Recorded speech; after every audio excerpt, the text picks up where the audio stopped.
When was the first time you sat behind a microphone? Where was it? Where'd you get the microphone from? all that kind of stuff, you know?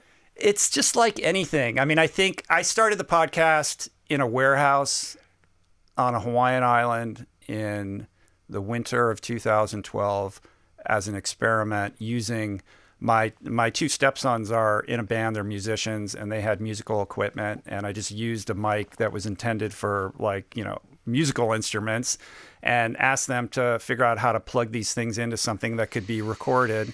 And my wife, Julie, and I sat down and had a conversation without any intention of whether I would do an episode 2. Now, podcasting's a whole thing. It's an industry. People have strategy, and you have to do it this way. I mean, this was a time where it was not cool to have a podcast.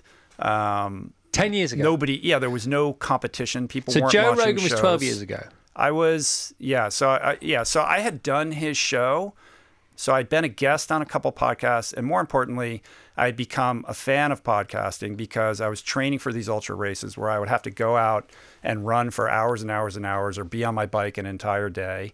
And I realized that I couldn't just listen to music, but I needed something to occupy my mind. And I stumbled into podcasts, which at that time was kind of a hassle to listen to. You had to go on iTunes. There was no podcast app or anything like that. You had to find shows that you might be interested in, download the MP3s, bounce them to your iPod, and make a playlist. So you had to make an effort. You had to really be intentional about it. But I would make these playlists and I would listen to these podcasts. And I just thought, I'm learning so much. This is incredible. I was the only person I knew that was listening to podcasts at the time. And I was talking about it and people were just looking at me strangely.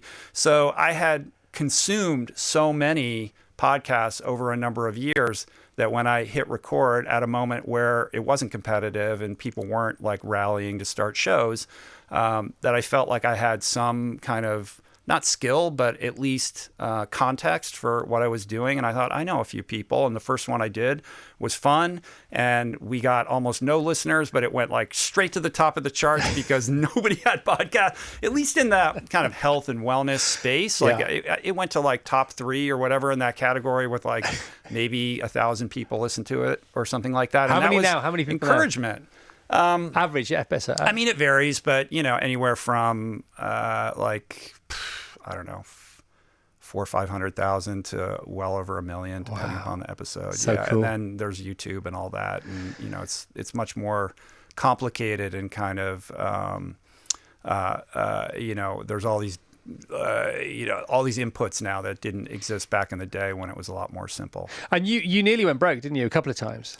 Yes. Tell us about that. Yeah. We had some lean years. Even after my book Finding Ultra came out, it did fine, but publishing isn't the business you want to be in if you want to support a family. And I had 4 kids and had made the commitment to stop being a lawyer. I had this book out and I was like, I am in this place for the rebirth of a new thing. And I didn't know what that would be, but I trusted in the universe. And I felt like, I was onto something interesting and was really passionate about exploring ideas, but I had no sense of how I could turn that into something that would like pay the mortgage. And so we went through some really lean years, almost lost our house, had cars repossessed, couldn't even pay to have our garbage picked up. It's shocking that our house was not foreclosed on. We came very close to that. And it was really a test of faith. And I have to credit Julie, my wife. I mean, she was really the strength in this equation that kept me kind of moving forward, because there were many times where I was like, this is ridiculous. I'm going to go back and be a lawyer. This is not working. But over time, it's just built and built and built. I mean, I did the podcast for years before we ever did an ad, I know. Because the audience size wasn't big. And the whole ad thing didn't come until much later. And now it's like this profitable venture and people look at me and want entrepreneurial advice, which is hilarious because I don't consider myself a business person in any regard. So it's now this very strange and surreal embarrassment of riches. Like I got stopped on the street just walking over here today, people listening to the show. And I just feel incredibly grateful that it all worked out. But the idea that I get to get up, and I'm sure you share this sense, that You get to talk to interesting people. Like I would do it anyway. Like it's fun, right? I get to meet all these cool people, and then I get to share it, and then people find value in that, and I can support my family doing it. Like it's just the greatest. So you went from Hawaii. You had to go living the good life. That was a whole experiment, which you probably don't have time to talk about. But then you moved up to Malibu Canyon, and then the shipping container came on the scene. I've been in the shipping container. Yeah, your studio is so cool, man. So it's an office/studio, and it's still there, isn't it? So yeah, I think where we did our recording was in a room in the house that we converted into like a makeshift studio where I did the podcast for a handful of years. But behind that, next to the house, we have 2 shipping containers that are converted. One is a bedroom, the other one is like a home office. But we have a third shipping container. You got to come out to LA. We're building it right now, a 40-foot one where I'm building a home gym and like a cold plunge and a sauna. Where'd you get a shipping container? The shipping container itself is not expensive, right? But you have to build a foundation, and then you got to insulate it and drywall it and run electric and all that kind of stuff. So you could do it on the cheap, and then it just kind of goes up from there.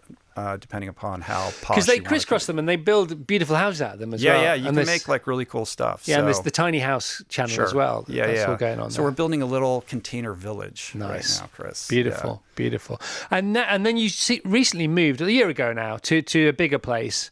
So what happened was when the pandemic hit and everything locked down, I couldn't have people coming over to my house, for obvious reasons.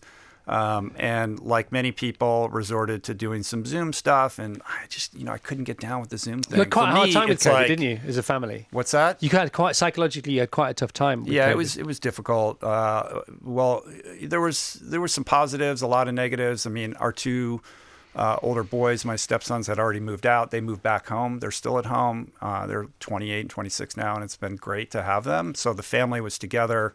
The important things, we're all good. Our 15-year-old, I mean, it's tough. And I have a 19-year-old daughter. Like at that age to, have your whole life pulled out from underneath you was very challenging. But to answer your question, we then, during the pandemic, like found a warehouse and built it out and like built a whole studio. It's like a 10-minute drive from my house. And who's in the team? How many? 6, 7 people in the team? Yeah, I mean, we have like 3 full-time, and then we have a handful of maybe 5 or 6 people that work part-time. So I've got a whole team, and now they have a place to go and work. And yeah, I walk in, I'm like, this is crazy. This started as just, the most homespun DIY thing ever, and now it's like this institution, which is wild. And are you fighting them off, the advertisers? Do they have to form a queue outside? I mean, we're really selective about the partners that we work with. I take those relationships really seriously, and a lot goes into the decision about who to bring on as a podcast sponsor. So yeah, we turn away way more than we bring on, but it's been great. I love the partners that we work with. I believe in the products that, I promote on the show. And you're very good at it. You do sell them so well. I have the Roca glasses on. I'm wearing the Whoop right now. Yeah, Come and the on, Aura Chris. Ring as well. Yeah. You got all that going on. So Adam Skolnick, I love Adam from He's Roland. going to be so happy. Well, I love him. I love him. And Roland, he goes through these different machinations because you're always thinking one thing about it or another thing about it. But I love it. So this pops up. It used to be every 2 weeks, didn't it? Mm-hmm. And now, as fans, we're like, flux. will there be a roll-on? Will there not be a roll-on? And when one drops, you go, there's a roll-on! So what is roll-on for people who don't know? What is it currently? That's a good. It's maybe an unanswerable question at this moment. I'm interested in your thoughts on the new incarnation of this. But I know you're a fan of Roll On. Roll On was a different type of episode that we came up with that provided an opportunity for me to share some more of my opinion. Like I have these guests on and we talk, but like it's usually, it's just all about the guest. And the audience was like, we want to know what you think. I'm very uncomfortable just talking into a microphone alone, although I did do my first monologue episode recently. And I thought, well, let's get Adam on. I always have a great rapport with him. He's fun. He's funny, super smart. He's an investigative journalist who writes a lot for the New York Times and other outlets. He was David Goggins' co-author on both of David's books. So we embarked upon this journey where every 2 weeks we would sit down and shoot the. I almost Shoot the breeze. I'm not used to being on the radio. Shoot the breeze. I didn't do it though. I caught myself. Come on. Anyway, shoot the and we Santa talk Monica. about all different kinds of stuff. And then this year we thought we would try something new. Because Adam is so good at what he does, which is talking to lots of people and investigating in a journalistic sense, we would tackle a topic and go deep on that and create these mini documentaries, which has been met with a mixed response, Chris. Yeah. You know, people like the hardcore endurance athletes miss all the endurance talk. It depends on, you know, what demographic of the audience. I miss the show and tells, because without your show and Right. tells, because basically you're in for a treat. Then we're gonna bring a little bit of that. Good, back. because Roland basically it's ultra news, sporting news in general, amazing news from the world of sort of off-piste sport, and then it's usually a couple of interesting takes on things that are happening in the world, sort of newsy kind of things, and then it's basically Adam and Rich's show and tells, what they've been watching, what they've been reading, what they've been buying, which is really interesting. Then it's a Q&A with people listening all over the world.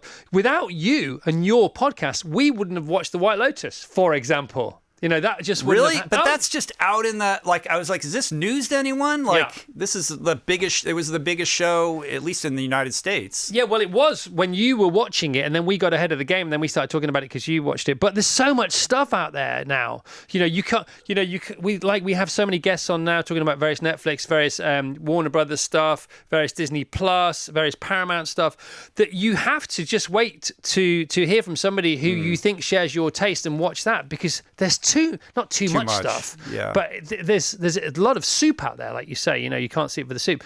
And so when you show and tell White Lotus, we're all on it, and one of the great shows. Well, let me ask you then, as the premier broadcaster, what am I doing wrong, or what would you like to see changed or done differently? It's not just me. I like the original. Okay. I think it's so simple when you and Adam are just in conversation, because I want to be with you, and also when people cut to something that's pre-recorded or packaged, you know, as we say, you sort of know what you're going to get. Where in conversation, so I used to have a TV show that was on every Friday for years, and it was live until somebody swore, and then it was never live again. And we used to have like the biggest bands in the world on, like Aerosmith, Elton John, Paul McCartney, like mega. And they used to have between 3 and 5 numbers a show, musical numbers, then guests in between, skits, blah, blah, blah, right? And no matter who was on, when we cut to the music, the viewing figures went down, because people just knew what they were going to get. And I think the spontaneous conversation, and also, you know, I like the way that you're a brilliant conversationalist, you know, and you're so articulate, and you and Adam, you know, they talk about chemistry, don't they? Chemistry just means, do you get on with someone or not? And you clearly get on with him. Sure. And I just loved it. But hey, you do what you like. It's your thing. It's not mine. Nothing to do with me.